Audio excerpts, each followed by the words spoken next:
Bonjour à tous, bienvenue sur ce nouvel épisode de Parlons Trading. Parlons Trading, podcast sponsorisé par eToro. Pour ne rien manquer sur l'investissement, abonnez-vous à notre podcast. Cherchez simplement découvrir et investir.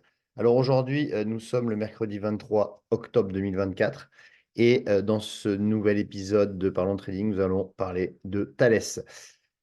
Voilà. Alors, on va démarrer tout de suite. Avant toute chose, le disclaimer, ceci n'est pas une recommandation d'achat ou de vente d'investissement ou d'instruments financiers.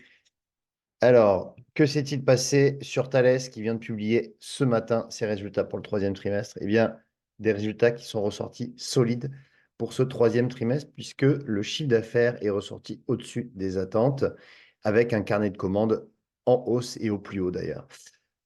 C'est logique, j'ai envie de dire, puisqu'on est dans un contexte géopolitique porteur.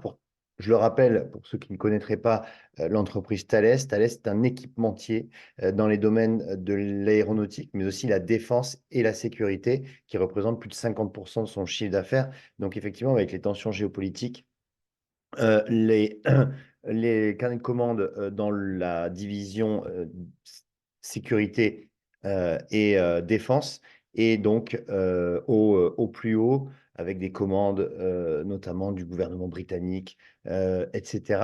Je ne vais pas rentrer dans le détail, ce n'est pas le but de ce podcast. Les objectifs ont été maintenus pour l'année et pour la fin de l'année 2024.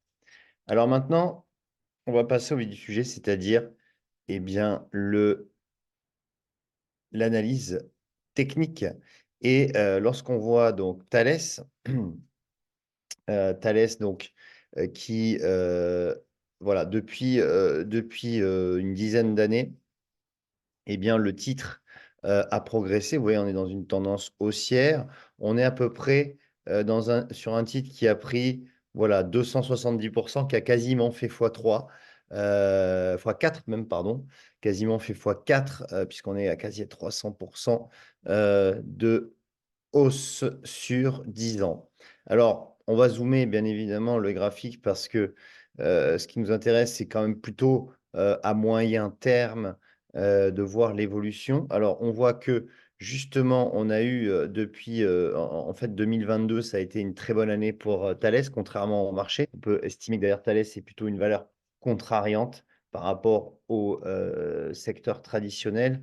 Et là, d'ailleurs, courant 2024, donc c'était en juin 2024, le titre a fait un all-time high, c'est-à-dire un plus haut historique. Alors, derrière, on a eu cette correction. Alors, je vais évidemment zoomer un petit peu. On a eu cette correction sur Thales durant l'été, on est allé retaper les 139 euros. Le plus haut historique était à 174 euros. Et depuis on est finalement dans un range, c'est-à-dire un couloir d'évolution latérale dont les bandes sont comprises entre 139 euros et 154,50 euros. Donc, c'est un, c'est un range, c'est un trading range assez étroit. Et là, donc, ce matin, malheureusement, on voit que, eh bien, enfin, malheureusement, ceux qui sont acheteurs, puisque ceux qui sont vendeurs, ils sont plutôt contents, eh bien, on voit que le niveau de résistance à 154,50 qu'on a tenté de dépasser depuis 5 séances n'arrive pas à être dépassé et derrière, on repart à la baisse. Alors certes, une baisse contenue, on perd 1,5%, mais on voit que ce niveau de résistance à 154,50 n'arrive pas à être dépassé. En fait, lorsqu'on regarde Thales, on voit que la tendance est sur pause, la tendance haussière est sur pause. Il n'y a réellement pas de biais ni acheteur ni vendeur. On voit que lorsqu'on va vers 154,50, les vendeurs reprennent la main. Et lorsqu'on retouche 139, 140 euros, les acheteurs reprennent la main. Voilà, donc en fait, les bandes sont très bien définies.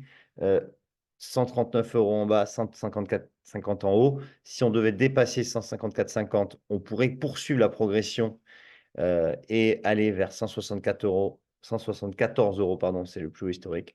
En revanche, si on cassait 139, on pourrait retrouver les 129,50, qui correspond à un support long terme. Quand on regarde, c'est quasiment un support majeur, puisque c'est un support qui a été tapé à plusieurs reprises en 2023 et qui a servi de résistance en 2022 par polarité. Voilà. Eh bien, merci de m'avoir suivi. Euh, étant donné que nous sommes dans une phase, dans une période de publication de résultats d'entreprise, je vais accélérer le rythme de ces podcasts. J'espère que ça vous a plu. Merci pour vos commentaires si vous en avez. Et je vous dis à très bientôt. Salut.